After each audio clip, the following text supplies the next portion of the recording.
माफ्ला बिफिएफनि नांगोलनि बिथांमोननि मावथिफोरा मिथिनांगौमोन नाय नैबे समाव बेफोर गासिबो बान्डल नांगोल हानजानि फ्लेक्स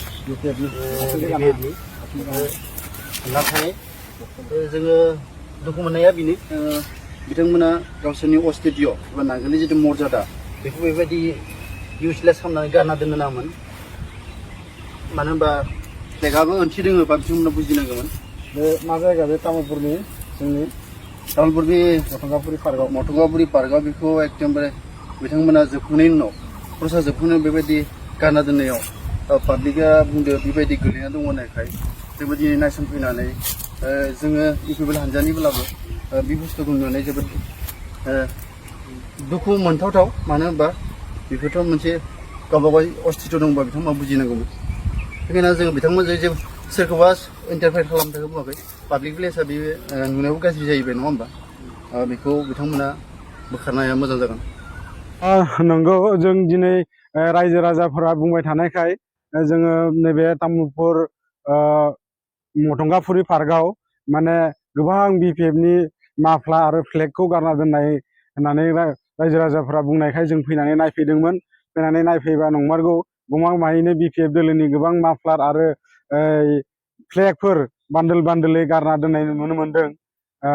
जोङो बेखौ थाबैनो फैब्रबनानै बेखौ नायफैनानै नंमारगौ बे बुस्थुआ जे बेयाव गारसोमनानै दोनदों दा बे बेलायाव बेखौ बुंनो लुबैयो जे बिटिआर रायजो राजाफोरखौ बेखौ बुंनो लुगैयो जे जों दिनै नुनो मोनदों जे जों एमपि इलेक्सननि सिगाङाव बुंदोंमोन जे एमपि इलेक्सननि उनाव बिपिएफ दोलोआ थानाय नंला होननानै दा बेबायदिनो गमामायैनो जोंनि बे तामुलपुर ओनसोलाव बिपिएफनि मावथि बिथांमोना गैला नामा बिपिएफनि मावथिफोर मोजां मावथि गैला नामा बा जिर' जानो थांबाय नामा गिबि खेबनि थाखाय दिनै इलेक्सन जोबनाय लोगो लोगो जों मोनसे मेसेज मोनबाय जे पार्कआव आलाय सिलाय माने पार्कफोरा बान्दोल गोग्लैनाय दङ माने माबाफ्रा माफ्लारफ्रा बा फ्लेगफोरा दा बेखौ जों नायनो फैनायाव नंमारगौ बेबायदिनो दला जियानो मावा मानो दला जियानो खालामा मानो बिपिआर बा बा इउपिपिएलआनो जा दा बेबायदि गावसिनि दलनि बा गावसिनि हानजानि फ्लेगखौ बा माफ्लारफोरखौ बिदि आलाय सिलाय गारना दोननो नाङामोन दा बे बेलायाव जों बेखौसो बुंनो थांगोन जे बिथांमोननि जिथु दल बे जि नेतृत्व बा बिथांमोननि दलनि जिथु मावथिफोर बिथांमोना जोंनि तामुलपुराव माने गिबि खेबनि थाखाय माने जिर' जानो थांगासिनो दं नामा बेखौथ' सोर गारनो बिथांमोना हयथ' इलेक्सननि सिगाङाव बिथांमोननि जिथु माखासे प्रग्रामफोर लादोंमोन बेयाव प्रग्रामफोरखौ लानानै अक्सिजेन लाबोदोंमोन खोमा ओमफ्राय दा बिथांमोना जिथु दलनि जिथु दुरबलताखौ नुनानै गावसिनि मावथिफोरा जिथु आग भाग लालिया बा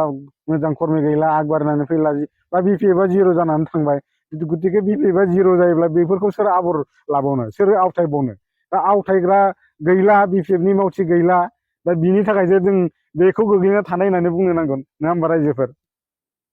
आरो हयथ' बिथांमोना जयनिंनि हाबाफारिबो लादोंमोनबो जानो हागौ बे जयनिंनि हाबाफारि लानायाव गिजानि सासेबो मानसि जयनिं खालामनो फैयाखिसै बिनि थाखाय बे फ्लेगखौ बेयाव गारसोमनानै दोनलांबायबो जानो हागौ